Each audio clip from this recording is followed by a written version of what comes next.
Fala pessoal, tudo bem? Bem-vindos para mais um Minutos Fora da Casinha. Eu sei que tem mudado bastante o formato, mas eu acredito que é natural, né? Das primeiras vezes a gente passava algum material antes e depois ia trocar uma ideia sobre. Depois está se tornando um podcast. Então amanhã, Fora da Casinha BR no YouTube, já tem podcast novo falando sobre vida pessoal e trabalho. Geralmente as pessoas falam o inverso e a gente quis brincar com isso, como a vida pessoal interfere no trabalho, não o trabalho na vida pessoal, tá? Mas esse Minutos Fora da Casinha é para falar um pouquinho sobre causos da vida de PM, tá? Que aconteceram.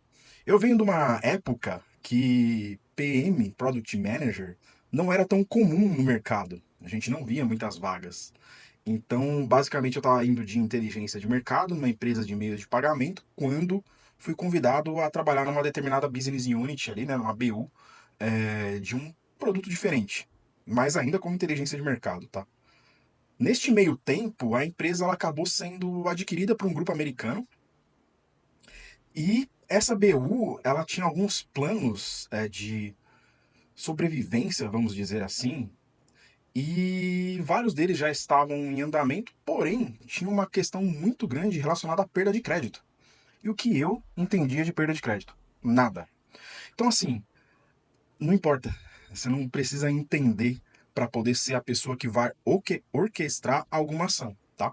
Lembro que estava numa reunião junto com os novos donos, né, os americanos, presencial, inclusive, para tratar do tema. E estava o meu gestor, o gestor de ciência de dados da empresa. E a gente começou a fazer cálculos no Excel mesmo, sabe? De como resolver a questão de perda de crédito. Porque quando você tem um resultado, por exemplo, de um profit to loss, e você já sai perdendo aí naquele P&L lá, na questão de crédito, pô, já está muito claro onde você tem que trabalhar, né? E dali a gente tirou alguns números que a gente ia acompanhar para fazer a ação, mas a gente não tinha a mínima ideia de como executar essa ação, e para os novos donos o como não pouco importava nesse sentido, né? E o que nós fizemos? Basicamente, a pessoa responsável por ciência de dados, ela foi fazer um score novo, né? Um score de, a gente tem, sabe aquele score de crédito que a gente tem quando fala de Serasa, SPC? Cada empresa que trabalha com crédito, de alguma forma, ela tem um outro score que é o score de comportamento, a gente chama de behavior score, que ela coloca os dados dela dentro daquela receita. E há uma receita extremamente protegida, né? Porque é aquilo que fala, por exemplo, a propensão à inadimplência de um cliente ou não. Então ele pode ser mais, ter um comportamento mais para inadimplência ou menor. Meu, assim, vários testes até chegar nesse score, mas o cientista de dados muito competente ia fazer essa parte, tá? Qual que era o meu papel?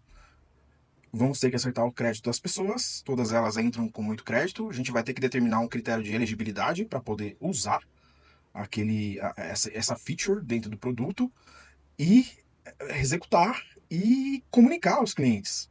Então, basicamente, era uma orquestração com diversas áreas. E dentro dessas áreas a gente tem marketing, CRM, jurídico para avaliar a legalidade, atendimento, ouvidoria, crédito, a área nova de riscos que estava lá, vendas, porque você muda a elegibilidade, você não pode usar o mesmo discurso para vender.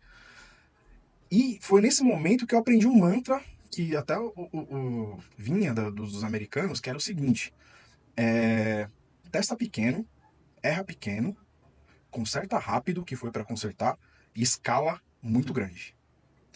Então, eles nos deram 15 dias para fazer isso, tá, gente? É claro, tudo 15 dias era a expectativa deles, obviamente isso podia mudar, mas não era muito bom, né, para os novos donos da empresa.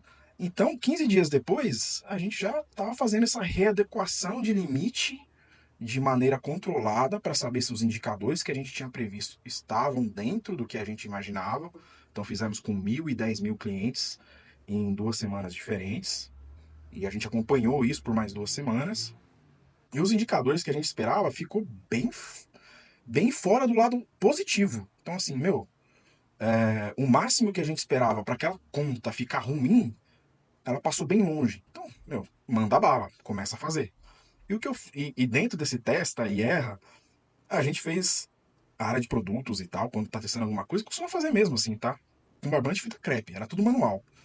como seria comunicado, como que atendimento colocaria essa questão, como que faria a régua de comunicação. Na época, CRM não podia fazer porque estava dentro de um projeto de alteração do sistema de CRM, mudando de uma plataforma para outra, projeto grande.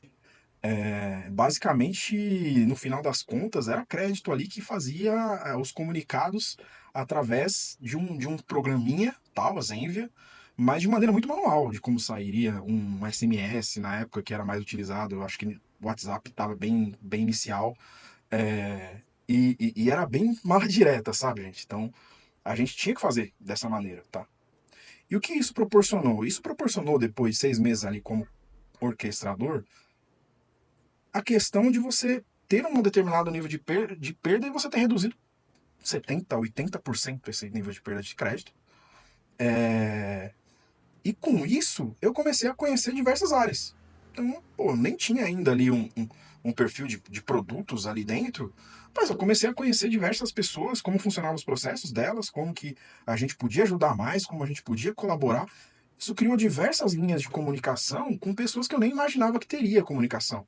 Isso é mais importante do que o resultado, inclusive, que foi bom e deu certo. Porque como a gente estava fazendo e escalando, ainda aguardando que aquele sistema do CRM ficasse pronto, a questão era manual.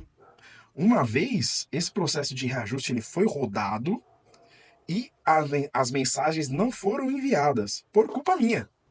Então isso era mais ou menos no final de um dia, eu lembro muito bem. E eu subi num determinado andar, né, para falar de outra coisa com outra pessoa. De repente eu encontro quem? A gerente de atendimento. E ela me perguntou: vocês fizeram alguma coisa? E assim, porque de repente a gente está recebendo muita ligação aqui. E eu tava com essa outra coisa na cabeça que também era urgente. Eu falei: não me recordo. Eu tava me dirigindo para poder falar com outra pessoa quando eu lembrei. Pô, aconteceu sim. Voltei para falar com ela. Falei: pô, tal pessoa, né? Que é uma amiga, uma pessoa incrível. Falei para ela: fui eu. Eu fiz isso. E isso é uma parte que é legal, que você pode ser sincero. Né? Você começou a criar laços com essas áreas. E ela falou: beleza, tá tudo bem. Sempre lembro de combinar antes. Eu falei: fiz no automático, desculpa. Ela viu a minha cara murchando porque eu era muito preocupado com dar o melhor. Apesar de não ser uma notícia boa, você ter redução de crédito ou até retirada, mas tentar ser o mais empático possível com o cliente. Então ela viu minha cara murchando, de repente eu ficando bem.